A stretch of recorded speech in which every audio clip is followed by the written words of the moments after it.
रीवा के बहुचर्चित एनडीपीएस मामले में सभी आरोपी बरी हो गए हैं। साल 2018 में थाना समान क्षेत्र से 1 कुंटल गांजा बरामदगी का दावा किया गया था और कई लोगों को आरोपी बनाया गया था। मामले में अभियोजन पक्ष ने 12 गवाह पेश किए। लंबे समय तक सुनवाई चली, लेकिन बचाव पक्ष की मजबूत पैरवी ने पूरा केस पलट दिया। एडवोकेट राजीव सिंह परिहार शेरा सिंह ने कोर्ट में साबित किया कि मुख्य आरोपी को सुबह ही हिरासत में ले लिया गया था, जबकि गिरफ्तारी रात 11 बजे दिखाई गई। यानी पुलिस की कार्रवाई पर उठे गंभीर सवाल। कोर्ट ने इन तथ्यों को अहम मानते हुए अभियोजन के पूरे मामले पर संदेह जताया और आखिरकार सभी आरोपियों को दोष मुक्त कर दिया। इस केस में अन्य अधिवक्ताओं ने भी अहम भूमिका निभाई, लेकिन शेरा सिंह की रणनीतिक पैरवी सबसे ज्यादा चर्चा में रही। तस्करी में आरोपी पकड़े गए थे, क्या है पूरा मामला? एक महत्वपूर्ण फैसला रीवा में माननीय विशेष न्यायाधीश एनडीपीएस श्री सुधीर सिंह ठाकुर जी के न्यायालय द्वारा किया गया है। और उसमें पुलिस का स्टोरी जो ये है कि 3/8/2018 को रात में 10 बजे समान थाने के थाना प्रभारी प्रभात शुक्ला जी को उनके अनुसार ये कहा जाता है कि एक खबर मिलती है कि संजय नगर में बालाजी मैरिज गार्डन के पास 2 4-पहिया वाहन SX4 4-पहिया वाहन मारुति का और टाटा सफारी वाहन में गांजा परिवहन हेतु लाया गया है। उस सूचना पर वो वहाँ जाते हैं और उनके अनुसार गाड़ी में आपके राहुल मिश्रा उर्फ संजीव मिश्रा उर्फ राहुल पयासी, अभिनव उर्फ गोलू, नीरज विश्वकर्मा, शशि भूषण शुक्ला और परशुराम शुक्ला, ये 2 गाड़ियों में जो वहाँ पे मौजूद ऐसा बता रहे हैं कि मिलती हैं, उनमें गाड़ी के अंदर पाए जाते हैं। और उनके द्वारा तलाशी लिए जाने पर SX4 गाड़ी में 70 किलो गांजा और टाटा सफारी गाड़ी में 40 किलो गांजा, मतलब कुल 1 कुंटल 10 किलो गांजा जो अवैध परिवहन बिक्री के लिए लाया गया था, उनके अनुसार जब्त किया गया। आरोपियों को पकड़कर थाना लाते हैं और थाने में FIR लिखते हैं। तो पुलिस की स्टोरी के अनुसार 3/8/2018 को रात को 10 बजे के बाद ये कार्रवाई होती है।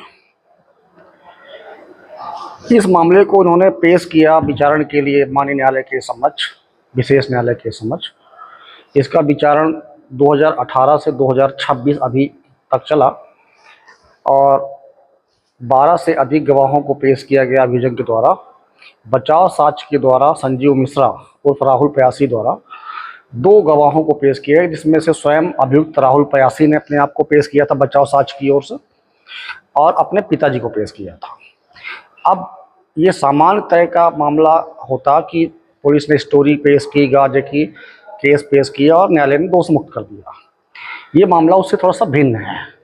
अब इसको समझेंगे ऐसे कि 3/8/18 को पुलिस के अनुसार 10 बजे कार्रवाई होती है शुरू रात में, और 10 बजे के पश्चात राहुल मिश्रा को बाकी लोगों के साथ पकड़ा जाता है।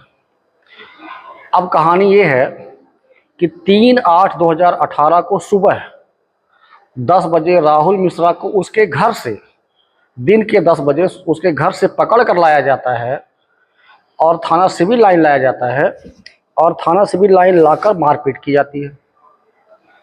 उसके पिताजी जब अपने घर से राहुल को लाया जाने की जानकारी के साथ आते हैं, थाने आते हैं, तो पिताजी के साथ भी अभद्रता की जाती है।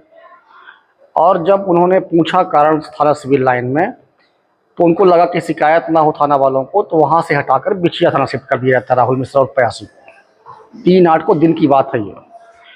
और जब वो बिछिया थाने के पिताजी जाते हैं, तो बिछिया थाने में भी बिना कारण के अभिरक्षा में रखा जाता है, ना बताया जाता है कि क्यों लाया गया, किस लिए लाया गया। तो वहाँ भी उनको शिकायत करने का, जो पूछने का कारण सही नहीं बताया जा रहा। और जब उनको लगता है कि पुलिस वाले हमारे लड़के को ना तो सही कारण बताएंगे गिरफ्तारी का और ना छोड़ेंगे और टार्चर करेंगे, जो टार्चर कर रहे थे, मारपीट कर रहे थे, तब 3/8 को उनके पिताजी राहुल मिश्रा और पयासी के पिताजी कोर्ट आते हैं और कोर्ट में विथ एफिडेविट एक आवेदन धारा 57 का मेरे द्वारा कोर्ट में मजिस्ट्रेट साहब के सामने लगाते हैं कि मेरे लड़के राहुल मिश्रा और राहुल पयासी को सुबह 10 बजे अभिरक्षा में लेकर जो अवैध थी मारपीट करते हुए लाए हैं सिविल लाइन। और सिविल लाइन में जब मेरे द्वारा पीछा किया गया, पूछा गया, पीछा करके लाया गया और पूछा गया यहाँ पे था आके, वे क्यों ले आए, वजह बता दीजिए, तो वजह न बताते हुए उसको अंतरण कर देते हैं बिशिया थाने। और बिशिया थाने के पश्चात उसको रात में 3/8 को 10 बजे एक फर्जी एनडीपीएस के मामले में आरोपी बना देते हैं। तो अगर कोई व्यक्ति जो पकड़ा ही नहीं गया था उसके बारे में क्यों कोई पिता शिकायत करेगा कोर्ट के सामने कि मेरे लड़के को पकड़ के लाया गया है, जब कोई व्यक्ति पकड़ा ही नहीं गया होता। अगर पकड़ा गया था फिर पुलिस ने क्यों मुकदमा दायर कर दिया रात 10 बजे, वो पहले से उसके पास था मुलजिम। और जब पकड़ा गया 3/8 को सुबह 10 बजे, तब गांजा नहीं था। ये पूरी स्टोरी जो कि कोर्ट के दस्तावेज को निकलवा के बचाव साक्ष्य के रूप में पेश किया गया। और 3/8 के अगले दिन 4 तारीख को एसपी साहब के यहाँ राहुल मिश्रा के पिताजी ने शिकायत की कि हमने न्यायालय के समक्ष भी आवेदन दिया था और न्यायालय ने 3/8 के आवेदन को स्वीकार करते हुए पुलिस से ये मांगा था प्रतिवेदन सीएसपी साहब से कि इनके बारे में बताइए कि इनको अवैध रक्षा में रखा क्यों गया है। तो 4 तारीख को उन्होंने न्यायालय में पेश कर दिया एनडीपीएस का झूठा मामला लगा के, रात की घटना बता करके 3/8 की 10 बजे की बात। तो मेरा ये कहना है कि सुबह 10 बजे 3/8 की पहले समय आएगा, 6 बजे तक समय रहता है न्यायालय का, 6 बजे के बाद 10 बजेंगे रात के, और 6 बजे के पहले हमने न्यायालय में पेश कर दिया आवेदन ये कहते हुए कि हमारे लड़के को अवैध रक्षा में रखा गया है। और वो पुष्ट भी हो गया, प्रूफ भी हो गया। ये उस वजह से इस मामले को माननीय न्यायालय ने पाते हुए कि ये मामला डाउटफुल है, भले 1 कुंटल 10 किलो की रिकवरी है, ये 1 कुंटल 10 किलो किसी और से रिकवरी किया होगा, लेकिन इन मामले में जो बनाया गया आरोपी है इनको इस मामले में झूठा इन्वॉल्व किया गया है। और उस स्टोरी को जो हमने कह रहे थे शुरू से कि हमको सुबह 10 बजे पकड़ा गया है वो सिद्ध माना है और मामले में सभी आरोपियों को दोषी घोषित किया गया है। इस मामले की पैरवी मैं राजीव सिंह परिहार, मेरे साथी एडवोकेट गिरीश पटेल जी, सुरेश विश्वकर्मा जी, एडवोकेट रामदल रावत जी, संभव मिश्रा जी और साक्षी सिंह बघेल, साक्षी सिंह परिहार और अन्य सहयोगी अधिवक्ता, दो लोगों के अधिवक्ता बाद में श्री अनिल जी भी थे। तो हम लोगों ने पैरवी की।